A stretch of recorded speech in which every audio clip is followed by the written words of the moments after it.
There's a reason why the Shulchan Aruch, Rabbi Yosef Karo, who did not write the Shulchan Aruch as a Musar book to scare people. He simply told you this is the law. This is the law. You follow, you go to heaven. You don't follow, you go to Gehenna. Simply. It's not like there's no sugarcoating when it comes to the Shulchan Aruch. And Rabbi Yosef Karo wrote in the Shulchan Aruch, wasting seed is the worst crime in the Torah.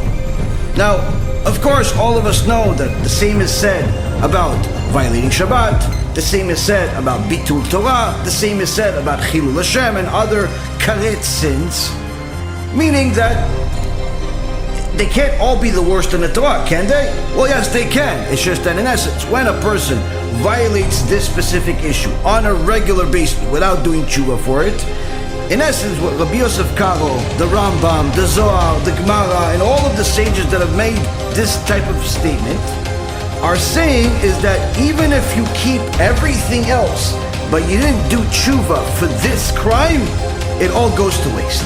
You're going to get all of your reward in this world, but the next world is not going to look pretty.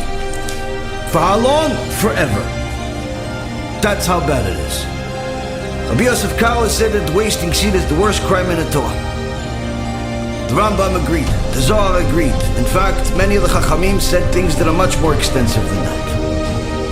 Hence the reason of why the sages took extraordinary measures to teach us some of the details of the punishment, why they took extensive measures to teach us of how careful some of them were.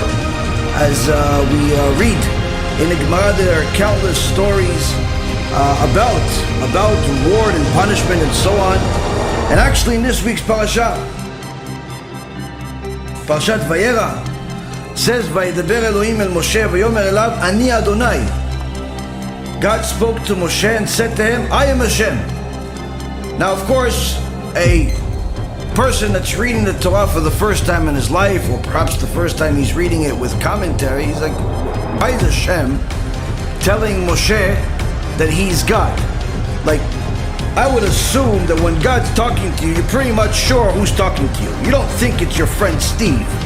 You don't think it's your wife talking to you, perhaps with a different voice that perhaps coming from heaven. You know, obviously you realize it's God. What is the point here? Why is he reminding Moshe Rabbeinu that he's God? Rashi HaKadosh, Rashi, that you cannot survive a single verse in the Torah without him, specifies what is God's message here? To tell Moshe, in essence tell us, why is he telling us he's God?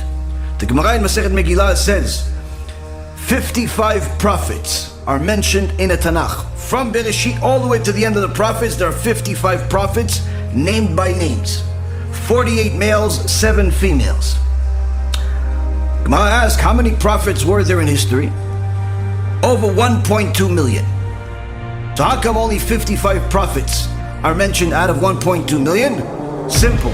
The ones that are mentioned, their message, whatever verse it is, whether it's the first verse in the Torah, Bereshit bara Elokim et hashamayim ve'et haaretz, Hashem created the heaven and the earth, or it's the verses that talk about the descendants of Cain, or it's the verses that talk about what happened with Ishmael and Esav, or it's the verses that talk about the different korbanot, or it's the verses that talk about what Am Yisrael did after they heard some bad news about what Israel looks like with all the giants that were there, and so on and so forth. Any verse you pick in the Torah, any verse that you pick in the Tanakh, whether it's a psalm, a long one, a short one, a psalm that was written by David HaMelech, a psalm that was written by Asaph, a psalm that was written by Moshe Rabbeinu, Adam HaRishon, or it's Proverbs, or it's Ecclesiastes, or it's the prophet Isaiah, or it's Ezekiel, any verse you have in the Torah, anything that's mentioned from the beginning of the Tanakh all the way to the end, the Gemara says,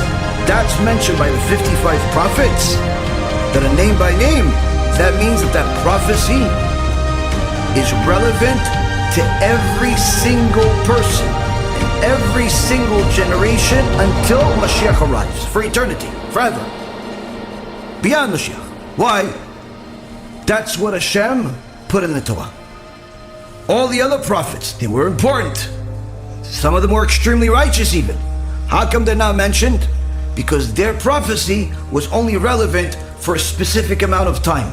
Whatever is mentioned in the Torah is relevant forever. So what prophecy is Moshe Rabbeinu telling us here? We have in the 5 books of Moses, we're in Sefer Shemot. HaKadosh Baruch Hu is telling Moshe Rabbeinu, I'm God. What's the prophecy here? Rashi says, the prophecy here is, remember, dear Jew, remember, dear human being, I am God, and therefore, never underestimate my patience. I will wait, and I will wait, and I will wait, and eventually I will punish. That's what Rashi says. That's what Rashi says. Moshe, you're concerned about why is Paro look like he's winning, he's torturing our people. Why are all these wicked people allowed to torture our people? Don't worry, Moshe. I'm God. I have patience. I give people an opportunity to do TeShuva. When I see that they're not in line to do TeShuva, I let them continue sinning. To build up the accounts, I can punish them even worse. That's what I am Hashem means. Look it up yourself. Look at what Rashi says. Look at what the sages said. And this, you're going to say, wait, well, this sounds like God a gangster? That's Shalom. God has a system in place. Reward and punishment. You follow his system, you follow his Torah, you will get rewarded beyond any of your imagination. The smallest mitzvah, the smallest good deed will give you a reward that's more than all of the good that all of the people that ever existed, ever had in their entire lives combined. On the other hand, the punishment is so severe that a person that's not scared of God is simply like a drunk person. Why? Because the punishment is just as severe. It's just as severe.